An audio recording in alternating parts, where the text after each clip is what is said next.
தமிழகத்துல தமிழக முதலமைச்சர் அவர்கள் சிங்கப்படைன்னு சொல்லிட்டு பெண்கள் பாதுகாப்பா ஒண்ணு தொடங்கி இருக்கிறாங்க. குறிப்பா முதலமைச்சர் தொடங்கி இந்த பிங்க் பேட்ரோல் அப்படின்னு சொல்லிட்டு சிறப்பு வாகனத்தை கொடுத்து சிறப்பாக பெண்களால் பெண்களுக்கான பாதுகாப்பை உறுதி செஞ்சாங்க. அதை இன்னைக்கு பேர் மாற்றம் போட்டு ஸ்டிக்கர் ஒட்டி இன்னைக்கு ஒரு பேர் வச்சு பண்ணியிருக்கிறாங்க. ஆனா இந்த முதலமைச்சர் அவர்களுக்காக உழைத்த அவருடைய ரசிகையான நீண்ட நாள் ரசிகையான ஸ்ரீவைகுண்டத்தை சார்ந்த ஒரு பெண்ணு 15 நாட்களாக தொடர் குற்றச்சாட்டு தொடர் புகார் தொடர் முதலமைச்சர் நடவடிக்கை என்று சொல்லிட்டு அவர் கதறி அழுது கொண்டிருப்பது சிஎம்க்கு கேட்கல. அவர் காதுல இது வரைக்கும் உழல. இத்தனைக்கும் அந்த அம்மா இவருக்காக கட்சிக்காக உழைத்த ஒரு பெண்ணு, தன்னுடைய குடும்பத்தோட உழைச்ச ஒரு பெண்ணுக்கு நேர்ந்த இந்த அந்த ஒரு வன்முறைய தட்டி கேட்கறதுக்கோ இல்ல, அந்த அம்மா பேர் குறிப்பிட்டே சொல்றாங்க, நம்ம கட்சியை சார்ந்த பாலமுருகன் ஜெயபால் தான் இந்த மாதிரி என்னை மயக்க மருந்து கூட்டு போய் என்னை கூட்டு பாலியல் வன்கொடுமை பண்ணிட்டாங்கன்னு சொல்லிட்டு ஒரு திறந்த வெளியில ஒரு பெண் கதறி அழுவது முதலமைச்சர் காது கேட்கல. இதுவரைக்கும் நடவடிக்கை எடுக்கல. அதுவும் அந்த அம்மா இன்னொன்னு சொல்லுது, இது வைக்கல. ஆனா சிங்கப்படைன்றது ஒரு ஆடியோ லான்ச்னு சொல்லாம அவருடைய பாணியில எப்படி எல்லா பிரச்சார பயணமும் ஒரு சினிமா ஒத்திகை பார்த்த மாதிரி ஒத்திகை பார்த்துட்டு மக்கள்கிட்ட பேசுற மாதிரி இதுவுமே ஒரு ஆடியோ லான்ச்சிங் மாதிரி ஒரு நிகழ்ச்சி நடந்தது. அதை பெரிய ப்ரமோஷன் பண்ணாங்க. அதுக்கு ஒரு நரேட்டிவ் உருவாக்கி ப்ரமோஷன் பண்ணி எல்லா தளத்திலையும் கொண்டு போய் சேர்த்தாங்க. எந்த ஒரு முறையில தேர்தல் பிரச்சாரம் பண்ணாங்களோ பொய் செய்திகள் எடுத்து சென்றது போல இன்னும் வரைக்கும் தாவாக்கினவன்னு பொய் செய்திகள், திராவிட முன்னேற்ற கழகத்தை பற்றி இல்லாத செய்திகள், அவர்களுடைய முதலமைச்சரை ரொம்ப உயர்வா என்னெல்லாமோ சொல்லிட்டு இன்னும் வரைக்கும் எல்லா தளங்களிலும் பொய் செய்தி பரப்பப்பட்டு வருகிறது. உதாரணமா சொல்லணும்னா நம்ம தூத்துக்குடியிலே 850 சிசிடிவி கேமரா வச்சது திமுக ஆட்சி காலத்துல, நான் அமைச்சரா இருக்கும்போது வச்சது. இவங்க ஆட்சிக்கு வந்தோம் சொல்றாங்க, பாருங்க மறுநாளே எங்க முதலமைச்சர் சிசிடிவி கேமரா வச்சு விட்டாருன்னு ஒரு செய்தி பரவுது சமூக ஊடகங்கள்ல. அதே போல நமக்கு ஏசி பஸ் ஸ்டாப் நம்மளுடைய பகுதியில மாணவர்களுக்காக வச்சு கொடுத்தது என்னுடைய சட்டமன்ற உறுப்பினர் நிதியில வச்சோம். அதை போட்டிருக்காங்க அவங்களுடைய தாவாவினர், பாருங்க ஒரு ஏசி பஸ் ஸ்டாப்பு எங்க முதலமைச்சர் மாணவர்களுக்காக வச்சுட்டோம் நாங்கன்னு. என்னையா இது 10 மாசம் ஆகிய ஒரு குழந்தை பெறதுக்காகுது. ஆட்சி மாறின உடனே எல்லாம் நாங்க தான் இன்னும் வரைக்கும் சமூக ஊடகங்கள்ல பொய் செய்தியை அவங்க ப்ரமோட் பண்ணி அதுக்கு ஒரு நரேட்டிவ் செட் பண்ணி எல்லா தளங்களிலும் பரப்பி மக்களை இதுவரைக்கும் ஏமாற்றி வருகிறார்கள் என்பதை நிச்சயமாக்கள் நீங்கள் புரிந்து கொள்ள வேண்டும், நீங்கள் சிந்தித்திட வேண்டும். இந்த செய்தி உண்மையா என்பதை இனி எல்லாரும் ஆய்வு பண்ணி நீங்க அந்த உண்மை தன்மை புரிந்து கொள்ள வேண்டும் என்பது மக்களுக்கு என்னுடைய வேண்டுகோள். அதே போல இவங்க ஆடியோ லான்ச் மாதிரி பண்ணிட்டு அதுல பேசுறாரு, தனி மனித ஒழுக்கம் தான் முக்கியம், தனி மனித ஒழுக்கம் தான் சமூக ஒழுக்கம், பெரிய ஒரு கண்டுபிடிப்பு தத்துவம், எல்லாத்துக்கும் தெரியும் இது. அதை சொல்லிட்டு அவருடைய பொறுப்பிலிருந்து கை நழுவ நினைக்கிறாரா அப்படின்றது எங்களுடைய சந்தேகம். ஆளுகின்ற ஆட்சி தான் பொறுப்பு. சட்ட ஒழுங்கா இருக்கட்டும், அந்த பெண்களுடைய பாதுகாப்புக்கு ஆளுகின்ற ஆட்சியால தான் பொறுப்பு. உங்களுடைய கட்சியினரை சென்னையில நடந்த அந்த சிறுமி வன்கொடுமையா இருக்கட்டும், இல்ல இந்த ஸ்ரீவைகுண்டத்துல உள்ள இவர்கள் தாவாக்கினர் இந்த இதெல்லாம் நீங்க நடவடிக்கை எடுக்கல. ஏன் நடவடிக்கை எடுக்கல? அதை மறைக்க பாக்குறீங்களா அப்படின்றதா எங்களுடைய கேள்வி. இதே மாதிரி மட்டும் இல்ல, இவங்க மட்டும் இல்ல, எத்தனையோ பெண்கள் இதை போல பாதிக்கப்பட்டிருப்பார்கள் என்பது எங்களுடைய சந்தேகம். ஆகவே நீங்க உங்களுடைய கட்சியினரை கூப்பிட்டு நடவடிக்கை எடுங்க. இது போல எத்தனை பெண்கள் பாதிப்படைஞ்சிருக்காங்க என்பதை விசாரிக்க வேண்டும். அதே போல் நீங்க அவருடைய சட்டமன்ற உறுப்பினருடைய பேரை சொல்லி அந்த அம்மா புகார் கொடுத்திருக்கு, அவரையும் கூப்பிட்டு நீங்க விசாரிச்சு உரிய நடவடிக்கை எடுத்துட வேண்டும். ஆகவே நீங்கள் உங்க கட்சிக்காரங்களுக்கே கிடைக்காத நீதி நீங்க எப்படி ஒட்டுமொத்த தமிழகத்தில் உள்ள பெண்களுக்கு நீதி வழங்க போறீங்க, ஒட்டுமொத்த தமிழகத்துக்கு எப்படி பாதுகாப்பு வழங்க போகிறீர்கள் என்பது என்னுடைய கேள்வி என்பதை நான் இங்கு கூறிக்கொள்ள விரும்புகிறேன். அதே போல பாத்தீங்கன்னா அவர் எப்பனாலும் இன்னைக்கு சொல்றாங்க தனி மனித ஒழுக்கம் தான் சமூக ஒழுக்கம் என்று. ஆனா முதலமைச்சராக நம்முடைய தளபதியார் இருந்த போது கடந்த ஆட்சியில நீங்க என்ன சொன்னீங்க? சிஎம் சார் கூவுனீங்களே, இப்போ அந்த சிஎம் சார் மட்டும் சமூக ஒழுக்கம் அப்படின்னு சொல்ல தெரியுது. அப்ப நீங்க இப்போ நீங்க வசனம் பேசலையா, இல்ல புரிஞ்சு பேசுறீங்களா? அதே மாதிரி பாத்தீங்கன்னா நமக்கு கடந்த ஆட்சியில இருக்கும்போது தளபதியார் துணிந்து புகார் தாங்க, துணிந்து வாங்க, என்னை நம்பி வாங்க, நான் எல்லாத்துக்கும் நடவடிக்கை எடுப்பேன்னு சொல்லிட்டு அந்த ஒரு ஆட்சி பொறுப்பேற்றதுல இருந்து தளபதியார் அந்த அப்பீல மக்கள்கிட்ட எல்லாம் சொன்னார், நீங்க துணிந்து வாங்க.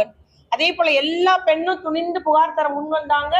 அந்த துணிந்து புகார் தர நிலையை உருவாக்கியதே தளபதியாரின் ஆட்சின்னு சொன்னா யாரும் மறுக்க முடியாது. எல்லா பெண்களும் வந்தாங்க. ஆனா இன்னைக்கு உங்க கட்சியை சார்ந்த ஒரு பெண்ணுக்கு உங்க கட்சியாளால் இழைக்கப்பட்ட இந்த அநீதிக்கு நீதி கிடைக்கலன்னா எந்த பெண்ணு துணிஞ்சு புகார் தர வருவார் என்பதுதான் என்னுடைய கேள்வி. ஆகவே நீங்க சிங்கப்படைன்னு சொல்லிட்டு நம்ம மாவட்டத்துல 6 போலீசார் போட்டிருக்காங்க. நீங்க சிந்தித்து பார்க்க வேண்டும், எப்படி இது செயல்பாடு எப்படி இருக்கும் என்பது உங்களுடைய எண்ணத்துக்கே உங்களுடைய முடிவுக்கே நான் விட்டுருதேன். அதே போல பாத்தீங்கன்னா தாவாக்கவினருடைய அட்ராசிட்டி மிக அதிகம். எல்லா கடைக்கு மாமூல் கேட்கறது, பெற்றோர் ஆசிரியர் கழகத்துல நியமிக்கிற ஆசிரியர் கூட நாங்க தான் பரிந்துரை பண்ணுவோம்னு சொல்லிட்டு HMவை முரட்டுறது. அந்த HMட்ட போய் எல்லாரும் வீடியோவோட தான் அலையிறாங்க. சட்டப்பையில ஒரு மைக்கும் கையில ஒரு வீடியோவோட தான் அலையிறாங்க. போய் போட்டோ எடுத்து அவர்களை அவதூறு பரப்புறது. எங்க டாஸ்மாக்ல போய் கூட எங்க தலைவர் கேலண்டர் தான் போடணும்னு சண்டை போடுறாங்க. அதே மாதிரி எல்லா இடத்துலயும் எங்களுடைய முதலமைச்சர் படம் வைக்கணும், இல்லைங்க வச்சிருக்கோங்க மெயின்ல அவங்க படம் தான், இல்ல எல்லா இடமும் எங்க முதலமைச்சர் படம் வைக்கணும். இப்படி காணாத கண்டவன் அவுப்பானா முனிவானா நம்முடைய கிராமத்துல ஒரு பழமொழி உண்டு. அது மாதிரி அவருடைய அட்ராசிட்டி, தாவாக்கோட கட்சியினுடைய அட்ராசிட்டி மிக அதிகம். எல்லா தளத்திலும் மக்கள் பாதிக்கப்படுகிறார்கள். ஆகவே இதெல்லாம் முதலமைச்சருக்கு தெரியுமா என்பதை நான் இங்கு கேட்டுக்கொள்ள விரும்புகிறேன். ஆனா நம்முடைய தலைவர் அவர்கள் ஒரு எதிர்கட்சி தலைவராக இருக்கிற நம்முடைய திரு முன்னாள் முதலமைச்சர் மாண்பு உதயநிதி ஸ்டாலின் அவர்கள் இருக்கிறாங்க. அவரா இருந்தாலும் சரி, எங்களுடைய கழக தலைவர் தளபதியாரா இருந்தாலும் சரி, சமூகத்தில் நடைபெறும் மக்கள் விரோத செயல் அத்தனைக்கும் குரல் கொடுக்கக்கூடியதாக, மக்களுக்கு நீதி வாங்கி தருவர்களாக எங்களுடைய எதிர்கட்சியாக நாங்கள் செயல்படுவோம் என்பதை கூறிக்கொள்கிறேன்.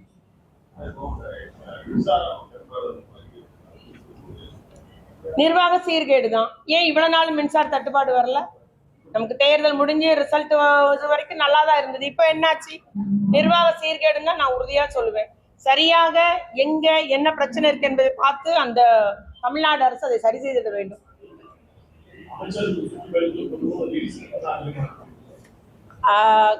நல்ல ஒரு மாற்றம்னு சொன்னா இதுதாங்க. இந்த ஆட்சியில ரீல்ஸ்ன்றது மிக முக்கியம். ஆய்வுக்கு போனாலும் நம்ம செல்போன் ரீல்ஸ் எடுக்கணும், ஒரு பட்டன் மைக்க மாட்டிக்கணும் அப்படின்றது கட்டாயமாயிருக்கு. அதே போல அந்த ரீல்ஸை அவங்க நரேட்டிவ் செட் பண்ணி ப்ரொமோட் பண்ணி எல்லா தளத்தில் உள்ள மக்களுக்கும் பொய்யான செய்தியை கொண்டு போய் சேர்ப்பது. உதாரணம், இந்த ஸ்கூல் பேக் உங்களுக்கு தெரியும் இல்லையா? தளபதி ஆட்சி காலத்திலயும் ஸ்கூல் பேக்ல எந்த ஒரு படம் இல்லாம தான் கொடுத்துட்டு இருந்தாங்க. இப்போ வழங்கப்படுற ஸ்கூல் பேகுமே தளபதியார் ஆட்சி காலத்துல டெண்டர் வச்சு வாங்கி கொடுக்கப்பட்ட பேக் தான். அதுக்கு ஒரு பெரிய கொடுக்காம பாரு பில்டப் தாவா கட்சிக்காரன். எங்க தலைவர் வந்ததும் போட்டோ வைக்கல, அதெல்லாம் இல்லை, எல்லாம் பொய் செய்தி. தளபதியார் அவர்கள் ஆட்சியிலே இருந்த நிலைமை தான். இது மாதிரி ஒன்னொன்னுக்கும் நம்ம சொல்ல முடியும். அவங்க ரீல்ஸ்னால பொய்யான செய்தியை பரப்பி வருகிறார்.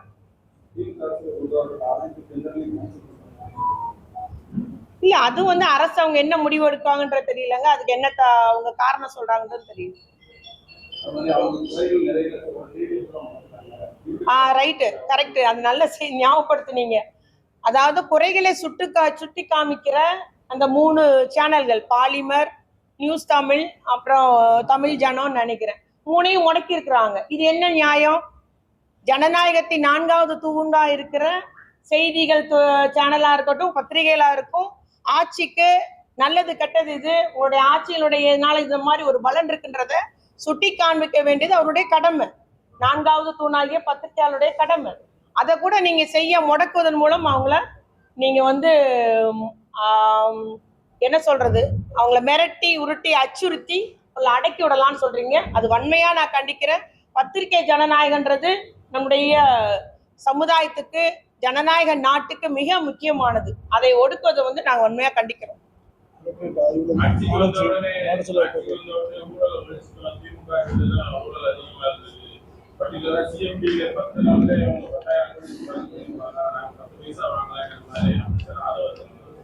நீங்க ஆதவர்ஜுன சொல்றது எல்லாமே பொய்யுரை தானுங்க.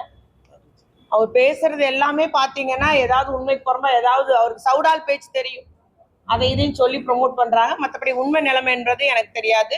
ஆனா நானும் ஒரு வீடியோ பார்த்தேன். ஒரு பெற்றோர் ஆசிரியர் கழகம் ஒரு HMட்ட போய் பேசுறாரு.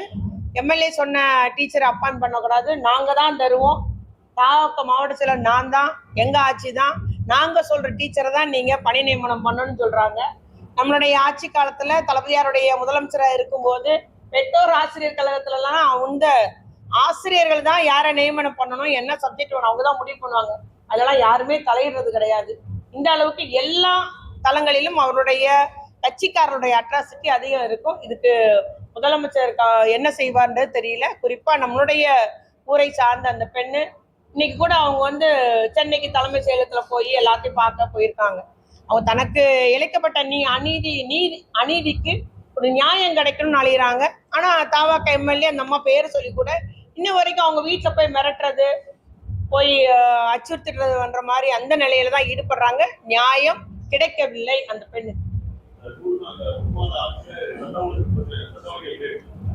சட்ட ஒழுங்கு சந்திச்சிருக்குது. சட்ட ஒழுங்குன்றதே இல்லைங்க. நீங்க அது கொலையா இருக்கட்டும், கொள்ளையா இருக்கட்டும், பாலியல் வன்கொடுமையா இருக்கட்டும், எல்லா தரப்பிலும் ஒரு மிரட்டி பணம் பறிக்கிறது என்று எல்லா தரப்பிலுமே சட்ட ஒழுங்கு சந்திச்சிருக்குது இந்த குறுகிய காலத்துல என்பது மிக அதிகமாக மக்களுக்கும் தெரியும், உங்களுக்கும் தெரியும்.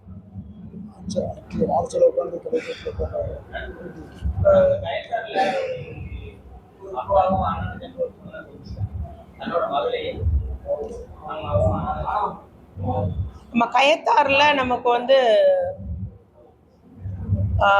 ஒரு ஊர்ல அந்த பெண்ணு தற்கொலைன்னு சொல்லி சொல்லியிருந்தாங்க. இப்போ தற்கொலை எல்லாம் கொலை செய்யப்பட்டிருக்குன்னு சொல்றாங்க. அது என்னன்னு இப்போ விசாரிச்சுட்டு இருக்கேன். நான் செய்தி பார்த்தேங்க. நான் என்னன்னு தெரியல. இப்படி நடப்பதெல்லாம் தவிர்க்கப்பட வேண்டும். தாம் பிள்ளை அப்படி செய்வாங்களான்னு தெரியல. அது உரிய நடவடிக்கை காவல்துறை எடுக்கணும். சரிங்க. ஆமா,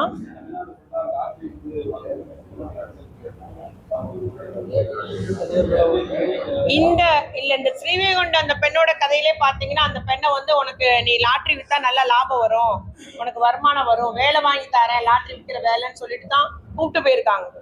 அதனால ஏற்கனவே கள்ளத்தனமாகவும் மறைமுகமாகவும் இருக்கிற லாட்டரி ஏன்னா லாட்டரியோடைய அந்த உரிமையாளர் தானே பெரிய பொறுப்புல இருக்கிறாங்க. அதனால எல்லாருமே அந்த அச்சத்துல இருக்கிறாங்க.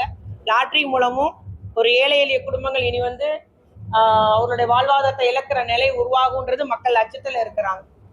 நன்றிங்க. பெற்றோர் ஆசிரியர்கள் நியமிக்கிற ஆசிரியர் கூட நாங்க தான் பரிந்துரை பண்ணுவோம்னு சொல்லிட்டு HMஐ முரட்டுறது, அந்த HMகிட்ட போய் எல்லாரும் வீடியோவோட தான் அலைகிறாங்க. சட்டப்பையில ஒரு மைக்கும் கையில ஒரு வீடியோவோட தான் அலைகிறாங்க. போய் போட்டோ எடுத்து அவர்களை அவதூறு பரப்புறது. எங்க டாஸ்மாக்ல போய் கூட எங்க தலைவர் காரணம் தான் போட்டோன்னு சட்டை போடுறாங்க. அதே மாதிரி எல்லா இடத்துலையும் எங்களுடைய முதலமைச்சர் படம் வைக்கணும், இல்லைங்க வச்சிருக்கோங்க, மெயின்ல அவங்க படம் தான் இல்லை இல்லை எல்லா இடமும் எங்க முதலமைச்சர் படம் வைக்கணும். இப்படி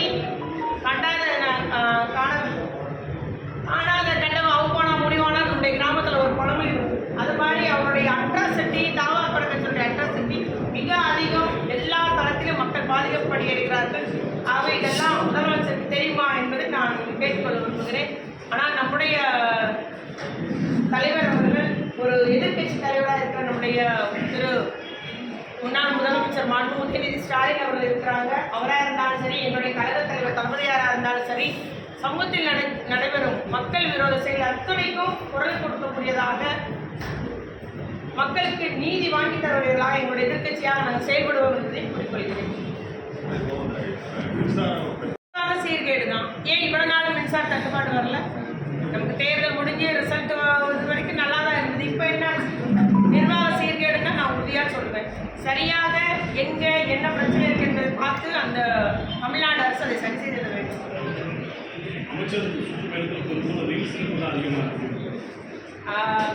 நல்ல ஒரு மாற்றம் சொன்னா இதுதாங்க. இந்த ஆட்சியில ரீல்ஸ்ன்றது மிக முக்கியம். ஆய்வுக்கு போனாலும் நம்ம செல்போன் ரீல்ஸ் எடுக்கணும், ஒரு பட்டன் மைக்கை மாட்டிக்கணும் அப்படின்றது கட்டாயமாக இருக்குது. அதே போல் அந்த ரீல்ஸை அவங்க நரேட்டிவ் செட் பண்ணி ப்ரொமோட் பண்ணி எல்லா தளத்தில் உள்ள மக்களுக்கும் பொய்யான செய்தியை கொண்டு போய் சேர்ப்பது. உதாரணம், இந்த ஸ்கூல் பேக் உங்களுக்கு தெரியும் இல்லையா? தளபதி ஆட்சி காலத்திலேயே ஸ்கூல் பேக்கில் எந்த ஒரு படம் இல்லாமல் தான் கொடுத்துட்டு இருந்தாங்க. இப்போ வழங்கப்படுற ஸ்கூல் பேக்குமே தளபதியார் ஆட்சி காலத்தில் டெண்டர் வச்சு வாங்கி கொடுக்கப்பட்ட பேக் தான். அதுக்கு ஒரு பெரிய கொடுக்காம பாரு பில்டப் கட்சிக்காரர். எங்க தலைவர் வந்ததும் போட்டோ வைக்கல, அதெல்லாம் இல்லை, எல்லாம் போய் செய்யும். தளபதியார் அவர்கள் ஆட்சியிலே இந்த நிலைமை தான். இது மாதிரி ஒன்னொன்னுக்கு நம்ம சொல்ல முடியும். அவங்க வந்து ரீல்ஸ்னால பொய்யான செய்தியை பரப்பி வருகிறார்.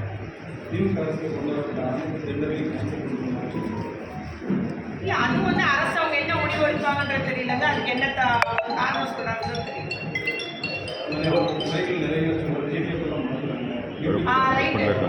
நல்ல செய்தி ஞாபகப்படுத்தினீங்க. அதாவது குறைகளை சுட்டி காமிக்கிற அந்த 3 சேனல்கள், பாலிமர், நியூஸ் தமிழ், அப்புறம் தமிழ் ஜனம் நினைக்கிறேன், 3ஐயும் முடக்கி இருக்கிறாங்க. இது என்ன நியாயம்? ஜனநாயகத்தின் 4வது தூண்டா இருக்கிற செய்திகள் சேனலாக இருக்கட்டும், பத்திரிகைகளாக இருக்கும், ஆட்சிக்கு நல்லது கெட்டது இது உங்களுடைய ஆட்சியினுடையனால இந்த மாதிரி ஒரு பலன் இருக்குன்றத சுட்டி காமிக்க வேண்டியது அவருடைய கடமை. 4வது தூணாகிய பத்திரிகையாளருடைய கடமை. அதை கூட நீங்கள் செய்ய முடக்குவதன் மூலம் அவங்கள நீங்கள் வந்து என்ன சொல்கிறது, அவங்கள மிரட்டி உருட்டி அச்சுறுத்தி உங்களை அடக்கி விடலாம்னு சொல்கிறீங்க. அது வன்மையாக நான் கண்டிக்கிறேன். பத்திரிகை ஜனநாயகன்றது நம்முடைய சமுதாயத்துக்கு, ஜனநாயக நாட்டுக்கு மிக முக்கியமானது. அதை ஒடுக்குவதை வந்து நாங்கள் வன்மையாக கண்டிக்கிறோம். ஒழிச்சிட்டோம். திமுக ஆட்சியில் தான் ஊழல் அதிகமாக இருந்தது. பர்டிகுலராக சிஎம்டியில் 10 நாளில் இவங்க 10,000 கோடி சம்பாதிச்சு பண்ணியிருப்பாங்க. நாங்கள் 10 பைசா வாங்கலைங்கிற மாதிரி அமைச்சர் ஆதவர்ஜுனா ஸ்டேட்மெண்ட். நீங்கள் ஆதவர்ஜுனா சொல்கிறது எல்லாமே பொய்யுரை தானுங்க. அவர் பேசுறது எல்லாமே பார்த்தீங்கன்னா ஏதாவது உண்மை பொருளாக ஏதாவது அவருக்கு சவுடாத பேச்சு தெரியும், அதை எதையும் சொல்லி ப்ரொமோட் பண்ணுறாங்க. மற்றபடி உண்மை நிலைமைன்றது எனக்கு தெரியாது. ஆனால் நானும் ஒரு வீடியோ பார்த்தேன். ஒரு பெற்றோர் ஆசிரியர் ஒரு ஹெச்எம்கிட்ட போய் பேசுகிறாரு. எம்எல்ஏ சொன்ன டீச்சரை அப்பாயின்ட் பண்ணக்கூடாது, நாங்கள் தான் தருவோம், நாமக்கல் மாவட்ட செயலர் நான் தான், எங்கள் ஆட்சி தான், நாங்கள் சொல்கிற டீச்சர் தான் நீங்கள் பணி நியமனம் பண்ணணும்னு சொல்கிறாங்க. நம்மளுடைய ஆட்சி காலத்தில் தகுதியாருடைய முதலமைச்சராக இருக்கும்போது பெற்றோர் ஆசிரியர் கழகத்துலலாம் அவங்க ஆசிரியர்கள் தான் யாரை நியமனம் பண்ணணும், என்ன சப்ஜெக்ட் அவங்க தான் முடிவு பண்ணுவாங்க. அதெல்லாம் யாருமே தலையிடுறது கிடையாது. இந்த அளவுக்கு எல்லா தளங்களிலும் அவருடைய கட்சிக்காரருடைய அட்ராசிட்டி அதிகம் இருக்கும். இதுக்கு முதலமைச்சர் என்ன செய்வார்னு தெரியல. குறிப்பாக நம்மளுடைய ஊரை சார்ந்த அந்த பெண்ணு இன்னைக்கு கூட அவங்க வந்து சென்னைக்கு தலைமைச் செயலகத்தில் போய் எல்லாத்தையும் பார்க்க போயிருக்காங்க. அவங்க தனக்கு இழைக்கப்பட்ட அநீதிக்கு ஒரு நியாயம் கிடைக்கும்னு நினைக்கிறாங்க.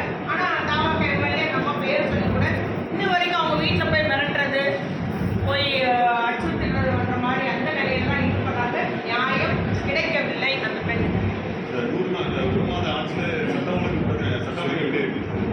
சட்டம் ஒழுங்கு சந்திச்சிருக்குது. சட்டம் ஒழுங்குன்றதே இல்லைங்க. நீங்கள் வந்து அது கொலையாக இருக்கட்டும், கொள்ளையாக இருக்கட்டும், பாலியல் வன்கொடுமையாக இருக்கட்டும், எல்லா தரப்பிலும் அவர்களை மிரட்டி பணம் பறிக்கிறது என்று எல்லா தரப்பிலுமே சட்ட ஒழுங்கு சந்திச்சிருக்குது இந்த குறுகிய காலத்தில் என்பது மிக அதிகமாக மக்களுக்கும் தெரியும், உங்களுக்கும் தெரியும்.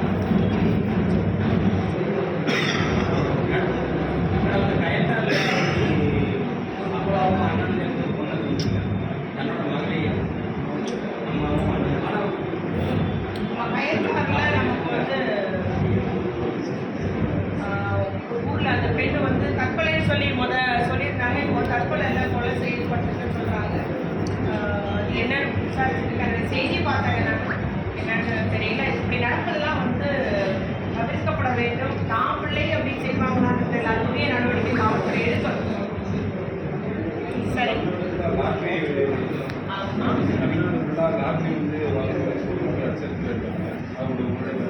கற்றுக்கொண்டு வர